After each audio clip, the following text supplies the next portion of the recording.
구독자 8만 명, 누적 조회수 1억 6천만 회. 수많은 연예인을 공격하며 막대한 조회수를 기록한 유튜브 채널. 하지만 결국 신원이 공개되고 법원의 처벌까지 받게 된다. 대한민국 연예계를 뒤흔든 사이버 레카. 오늘은 탈덕수용소의 10가지 이야기를 알아보자. 탈덕수용소는 연예인 관련 이슈 영상을 올리며 성장한 유튜브 채널이었다. 처음에는 정체를 알 수 없는 익명의 운영자였다. 사람들은 남자인지 여자인지 어디 사는 사람인지 아무것도 알 수 없었다. 탈덕수용소의 콘텐츠는 매우 단순했는데 연예인들의 열애설, 성형설, 왕따설, 임신설 등 각종 논란을 자극적인 제목으로 올렸다. 문제는 그 내용 상당수가 검증되지 않았다는 점이었다. 하지만 사람들은 자극적인 이야기에 끌렸고 조회수는 폭발적으로 증가했다. 영상만 문제가 아니었다. 채널 댓글에도 이상한 점이 있었다. 영상 내용을 의심하는 댓글은 사라지고 영상을 사실처럼 믿는 댓글만 남는 경우가 많았다. 그 결과 시청자들은 다들 믿는 걸 보니 진짜인가 보다라고 생각하게 됐다. 탈덕수용소가 다룬 연예인은 한두 명이 아니었다. 장원영, 강다니엘, 비, 정국, 카리나, 윈터, 수호, 예리 등 수많은 아이돌과 배우들이 루머의 대상이 됐다. 그리고 피해는 점점 커져갔다. 결국 가장 강력하게 대응한 인물은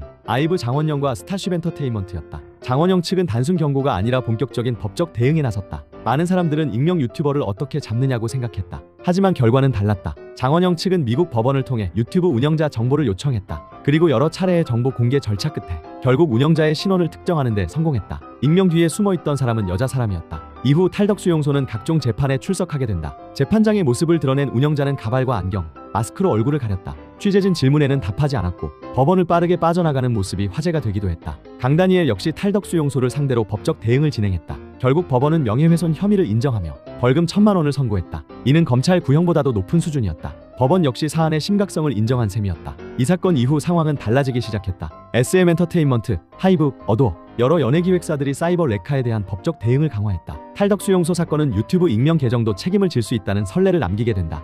결국 탈덕수용소 채널은 폐쇄됐다. 그리고 운영자는 징역 2년에 집행유예 3년, 사회봉사 명령, 거액의 추징금과 손해배상 판결까지 받게 된다. 한때 1억 6천만 조회수를 기록했던 채널은 역사 속으로 사라졌다. 하지만 그 사건은 대한민국 인터넷 문화에 큰 흔적을 남겼다. 익명 뒤에 숨어 수많은 사람을 공격했던 유튜버, 그리고 결국 법의 심판을 받게 된 운영자. 탈덕수용소 사건은 조회수를 위한 거짓과 선동이 어떤 결과를 가져오는지 보여준 대표적인 사례로 남게 되었다.